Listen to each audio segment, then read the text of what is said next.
I just don't know how else to put it.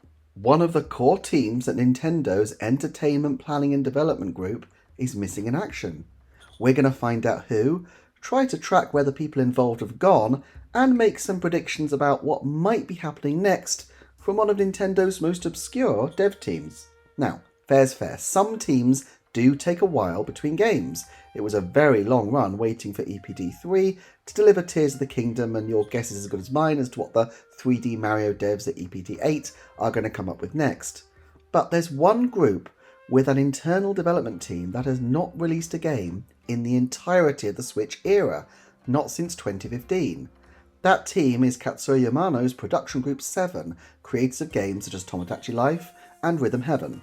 EPD7 has both an internal and an external outreach team, so we have seen some evidence of them collaborating externally, most notably with Mercury Steam on the 2D Metroid titles, but also on Famicom Detective Club with Mages, and with Grezzo on the Miitopia remake. So the question is, what happened to this development team? Are they still making games, or has the team pretty much been closed down and absorbed elsewhere? First, let's be clear, this always seems to have been a small group of people.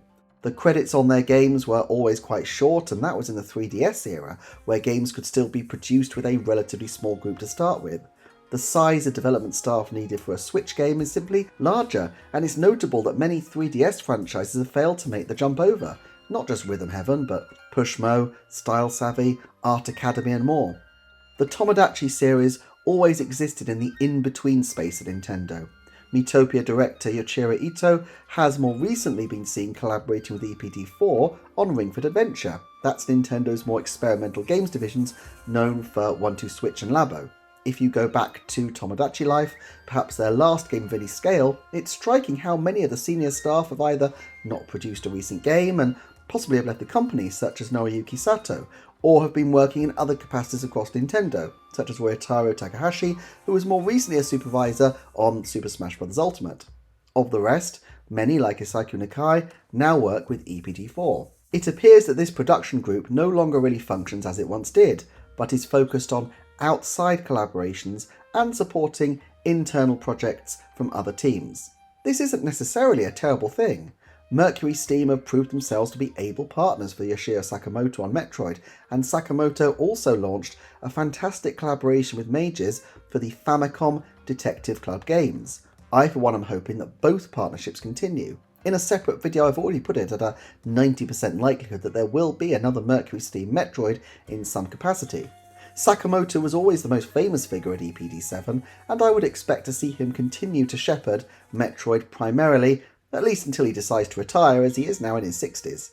As for Mages, I would love to see a third Famicom Detective Club game released for the Switch. I'm not sure how well the first one sold, but given that they were remakes of NES games that were sold at $60 for a 2-case collection, it seems that Nintendo anticipated shipping low volumes and accounted for this with their very ambitious pricing strategy. By the way, they're still terrific titles and worth a look. I put a new collaboration with Adventure Game Supremo's Mages at a 50% chance. And as to what that collaboration could be, there's that third Famicom Detective Club game that was exclusive to the Satellaview, which could come over.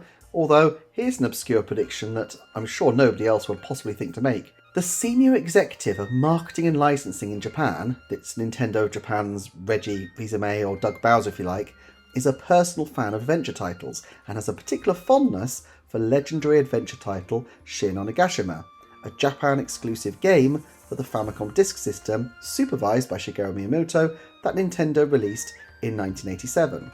Now the game has quite a big cult following, and I would put the odds of a Shin Onigashima remake still very low, just 10%, but if you assume that Nintendo and Mages are collaborating, and that they're doing another remake, the odds seem to me much higher, because it is one of the best loved adventure franchises in Japan, even if it's incredibly obscure here in the West, and of course, because it's so old, even in Japan, its fame has somewhat diminished. The other option for Mages, which I would love to see, is a brand new Famicom Detective Club. Not a remake, but something completely original in the franchise after all these years. Whether Yoshio Sakamoto would write this one, or maybe bring in a new team, I don't know, but I love the franchise, and it would be so fun to see Nintendo return to its adventure game roots. Moreover, I think Mages could really take to this franchise and develop it in a new and more modern direction, which would help, as although the Famicom Detective Club games on Switch were great fun, they still felt essentially as they were, as NES games that had been given a fresh coat of paint, rather than games designed with a modern aesthetic in mind. But what about the other games in the EPD7 stable? I think a return for Rhythm Heaven is a dead cert eventually, but as the director of the last game, Masami Yose, has recently struck up a partnership with frequent collaborator Indies Zero, I could see this being a possible avenue for Rhythm Heaven to return. Indies Zero worked on Sushi Striker in 2018, Brain Age in 2020, and Brain Academy in 2021, but they have also developed their own rhythm title recently, and so the likelihood of them supporting Rhythm Heaven's development in the short term is perhaps that much lower. Realistically, lots of teams could support a Rhythm Heaven title, especially since it would be one of the smaller ones that Nintendo develop, and Yose hasn't developed a game since Brain Age, so it's possible one could still emerge, but I can't put the likelihood at higher than 30% that we'll see one before the end of 2025.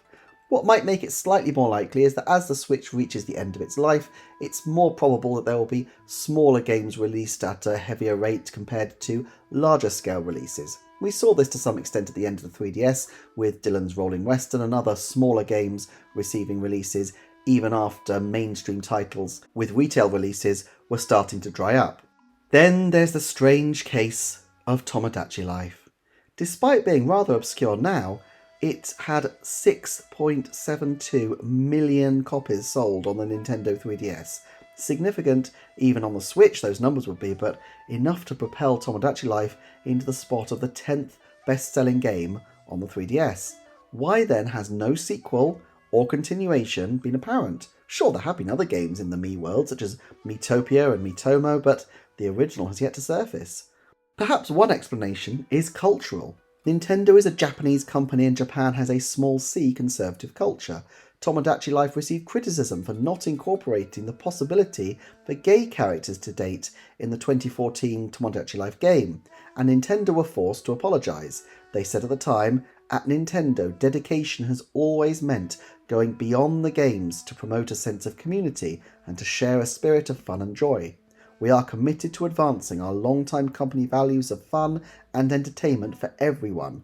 We pledge that if we create a next installment in the Tomodachi series, we will strive to design a gameplay experience from the ground up that is more inclusive and better represents all players." But the issue is still not fully resolved in Japan, where same-sex marriage is still being litigated through the courts, and there is no automatic protection from discrimination for gay people. And even if all people at Nintendo are on the same page in regard to releasing a new game, they may risk similar criticism in the perhaps even more polarised field of gender identity. Nintendo would certainly not want to step in the so-called culture war sphere, and so my hunch is that they would be reticent to pursue a Tomodachi Life project, if only for fear of how they might maintain their pledge to build an experience that is more inclusive and more representative, while similarly protecting their safe reputation among even the more conservative members of their audience. Nevertheless, if one were to be worked on, I'd be looking not to an internal team, but Nintendo's trusted teams at Grezzo, who worked on the 3DS port. They could certainly handle something as complex as a life sim RPG, and the fact that they've already worked on one project in the series suggests to me that they are a likely candidate for further development in this field. However, what do you think? Please jot a note down in the comments, and in the meantime, can I just say thank you very much for your support in these videos. Take care and see you soon.